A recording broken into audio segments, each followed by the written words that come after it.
Hi guys, welcome back to my channel. मैं हूं Shalini and you are watching just being legal. आज हम section 6 और 7 को समझेंगे बीएनएस के, और हम अपनी आईपीसी एंड बीएनएस को साथ में पढ़ने वाली सीरीज को आगे बढ़ाएंगे। So this is lecture 6 of the series. So without wasting any time further, let's start with the video.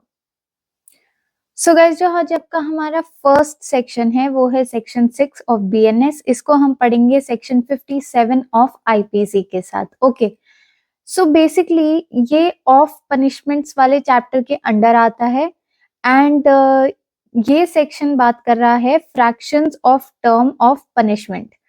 यानी कि जब भी कभी ऐसा होगा, जब भी कभी ऐसी सिचुएशन आएगी जब फ्रैक्शन निकालना होगा, so fraction of the term of punishment कैसे कैलकुलेट करेंगे? In calculating fractions of the term of punishment, imprisonment for life shall be reckoned as equivalent to imprisonment for 20 years unless otherwise provided. Okay, सो यहाँ पर जो हमारा IPC है उसमें ये unless otherwise provided नहीं मेंशन किया गया था, लेकिन हमारे बीएनएस में ये चेंज आया है। ओके, और बाकी का पूरा section is the same.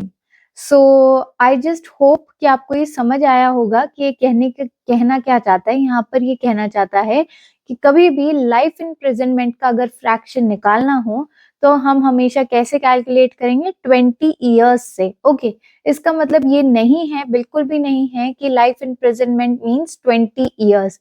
Life imprisonment means till the last breath. So guys, before moving on further, मैं आपको ये भी बताना चाहती हूँ कि जो फ्रैक्शंस वाला हमारा सेक्शन है उसमें ये चीज भी है कि why do we calculate fraction. तो जहां पर भी अटेम्प्ट के पनिशमेंट नहीं दिया गया है, यानी कि अगर कोई क्राइम हुआ है, कोई ऑफेंस है और वहां पर उस ऑफेंस के अटेम्प्ट की पनिशमेंट नहीं दी गई है, तो वहां पर भी हम इस फ्रैक्शन को कैलकुलेट करने के लिए यूज कर सकते हैं। ओके, जैसे कि हमारे अटेम्प्ट का सेक्शन जो था वो आईपीसी के 511 में था, तो उसको हम रेड विद 511 करेंगे ऑफ विद सेक्शन 57। ठीक है, now moving on to our next section. So guys, जो हमारा नेक्स्ट सेक्शन है वो है सेक्शन 7। उसको हम पढ़ते हैं सेक्शन 60 ऑफ आईपीसी के साथ। दोनों सेक्शंस में कोई भी चेंज नहीं है, लैंग्वेज भी सेम है हमारी। यहाँ पर ये सेक्शन बात कर रहा है सेंटेंस में be in certain cases of the imprisonment Holi और पार्टली रिग्रेस और सिंपल।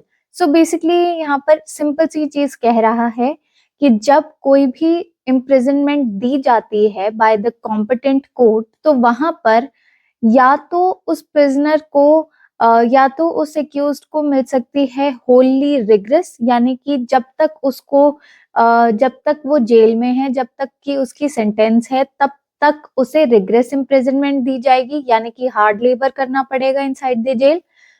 अदरवाइज उसको सिंपल इम्प्रिजनमेंट दी जाएगी, यानी कि उसे कोई हार्ड लेबर नहीं कराया जाएगा in the jail throughout the क्या कहते हैं सेंटेंस। लेकिन कुछ ऐसी सिचुएशंस होती है जहां पर उसको पार्टली रिग्रेस दिया जा सकता है और पार्टली सिंपल भी। यानी कि मान लीजिए 7 साल की पनिशमेंट है, तो उसमें ऐसा किया जा सकता है कि स्टार्टिंग के जो 3 साल हैं उसमें उसे रिग्रेस इम्प्रिजनमेंट दी जाएगी, यानी कि हार्ड लेबर कराया जाएगा।